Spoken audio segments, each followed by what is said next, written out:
Hello po, no. Marami nagtatanong tungkol sa ilaw. Hindi yung ilaw, Ilaw yung format ng lesson plan. Kasi maraming guro ang simile na tuwa. Sir Bong, pwede na palang hindi detailed. Yes, oo. Parang skeleton na lang. Huwag naman. Kailangan may makita naman kahit paano. Kasi dito, sinasabi ng trimester, hindi naman kailangan mahaba. Pero kung gusto nyo, kasi any form will do Kung gusto mong mahaba, nasa iyo. Kung gusto mong iklian lang yung lesson plan mo, simplified, pwede rin. Yan ang sinasabi. Kaya lang, ang ang application nito, baka mamaya, very strict yung mga principal, yung mga master teacher, di ba? Minsan sila nasusunod pero dapat hindi. Kung ano yung sinasabi ng authority natin sa trimester, dapat ganun. Na? Ikaw, Sir Bong, kung ano yung sinasabi ng ng trimester, kung paano tayo inorient sa atin to, di ba? No orientation. Inorient kayo dito doon sa actually may template to, nandoon. Ilalabas ko yung template. May template to Oo, nandun yan sa link. May template to. Alam niyo itong ilaw, kung babasahin niyo, binago lang yung term. Di ba, no? Binago lang yung term Kaya lang ang maganda rito, bagay yung DLL naman din Hindi naman din detailed di ba? Nakikita ko nag-i-insert lang kayo Di ba, isang phrase lang nilalagay nyo, iba sentences. Di ba? Tapos naglalagay din activities, parang ganun din. Kaya lang ito, in any form, basta susundin mo lang yung chronological o yung sequence rather. Ganun din naman ng DLLL and yung mga previous na lesson plan natin, di ba? Wala din naman pinagkaiba. Kaya lang dito, ang maganda rito ay pwede nyo gawing mahaba, detailed, o pwede nyo gawing simplified. Yun naman ang sinasabi ng DepEd para hindi ma-burden yung mga teachers natin, no? Basta pasok yung ilaw. Di ba? Sige, pag-aralan natin, Intentions.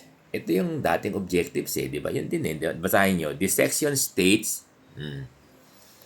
the desired learning outcome aligned with objectives of the TRISEM curriculum. Di ba? Yun yung objectives natin Tama ba, Sir Bob? And how you may call it. Anyway, ano naman yan? I-orient kayo palagay ko maglalabas ang mga CID natin tungkol dito. Kung may mga template sila. Kasi alam ko may naglalabas ng mga template. Pero for the meantime, gawa mo na kayo any form kung wala pa, no? Pwedeng handwritten. Kaya lang, bakit pa kayo magpapakapagod? Lahat naman ngayon ng teachers, kahit mga olds, marunong sila sa, di ba, computer. Di ba? Kuha na kayo ng template, insert na lang kayo ng insert. Intention. Ganun din naman yan Pwede kayong gumawa ng inyong template din. Tapos, parang DLL din. Kasi any form. Or, kung wala kayong printer, pwede. Hindi na po pwedeng i-question ng inyong mga department head, master teacher, or principal. High technology na, bakit handwriting o handwritten yung lesson plan nyo? Pwede. Kung doon ka biyasa, pwede yun, no? Intentions, di ba? It is just like yung mga dati rin natin, gaya na sinasabi ko, this section states the desired learning outcomes aligned with the objective of the TRISEM curriculum. Di ba? Lalagay mo lang doon kung anong desired learning outcomes.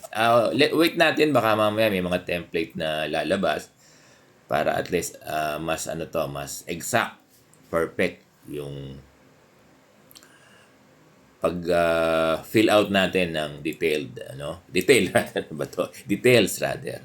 Okay, number 2, learning experiences. Ito naman yung mga activities, mga classroom, yung mga in-employ nating activities dun sa lesson mo, 'di ba? Class activities.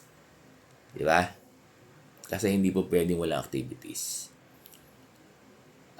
Nagiging meaningful, mas nagiging creative, di ba? Yung, yung lesson, tas nagiging proactive. Mas nai-enhance yung learning competency, yung mastery, kung nag-i-employ ng activities. Di ba? Kasi kung walang activities, baka hindi mo ma-achieve yung objectives mo. Galing, no? Ganon. So, ito yung L yan, ha? Learning experiences. Learning experience. So, meron na tayo, I and L, no? Kape muna tayo. Sarap na kape ko. Ako, hindi na ako naglalagay ng ng black coffee ako. Hindi na ako naglalagay ng sugar, of course, meron. Black coffee, no? Saan na tayo? So, naintindihan na yung L. Tsaka yung I. Il na. Ang kulang na lang ay A, W, no? A, assessment. Oh, di ba? Ito yung formative. Yes. Alam nyo, napakahalaga ng formative assessment. Ito yun. Diba? This section includes methods and tools used to measure learning process and mastery of the lesson. Para malaman mo kung nagkaroon ng mastery. Alam nyo, dapat yung formative, hindi yan nire-record. Diba? Kasi dyan mo magigauge kung yung bata ay natuto o hindi natuto. Kung hindi natuto, mag-employ ka ng intervention. Dito yun sa assessment. Kayong daily lesson nyo, dapat meron yan assessment. Formative assessment. Yung ibang mga teachers, yung daily nila, nilalagay nila sa ano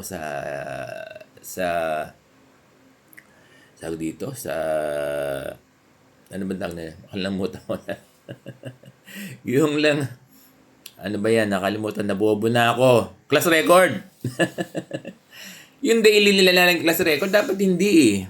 Why? Kasi yun, formative assessment eh. Nilalagay mo na hindi pa nga natuto yung bata. Unfair yun. Dapat hindi nilalagay deep teachers, hindi mo na nilalagay yan. Kasi to trimester, meron tayong summative. Yes, magkakaroon tayo ng exam. Oo. Diba? Summative test. Tama ba ako? 2 beses yan eh. Para yan yung mga unit test. Magkakaroon tayo unit test. Yan yung inilalagay dapat.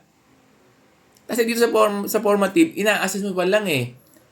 Kung hindi natuto, may problema yung yung process, yung method mo sa pagtuturo. Ikaw ang may failure doon. Tapos i-record mo kaagad, di ba? Oo, that's my thinking. Kaya maraming bumabagsak tuloy eh. Hindi pa nga natututo eh, nilalagay mo na sa class record. Okay? Kaya napaka-importante ng formative test exam daily. Nagkakaroon dapat. Ito yun. ILA.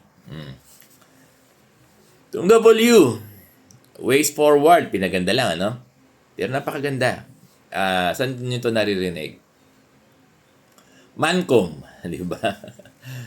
Pag mayroon tayong mga conference, yan yung mga term na to, no? Naging high-tech na yung pero actually, ways forward, ito na yung minsan,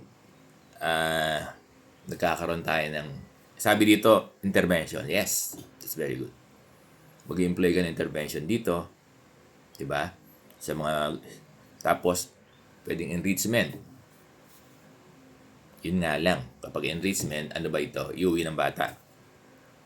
Pwedeng ganun. Or, yung next step support, continuous learning improvement. Walang iliwan dito sa assignment, homework, di ba? Hindi ko lang kung paano i-interpret to ng mga master teacher nyo, principal, department head, and our PSDS. Pero, ito rin yung katulad ng mga lesson plan natin, DLL, to my understanding, no?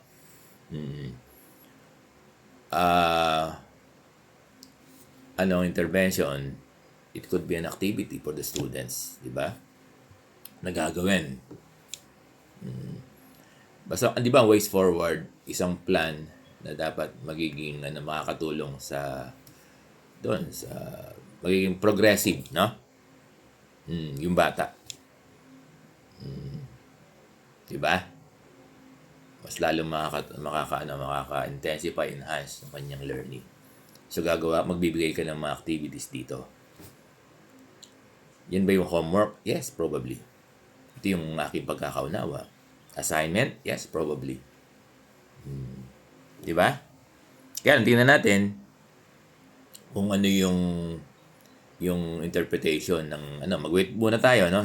Kung baka maglabas din yung inyong respective CID, PSDS about this, no?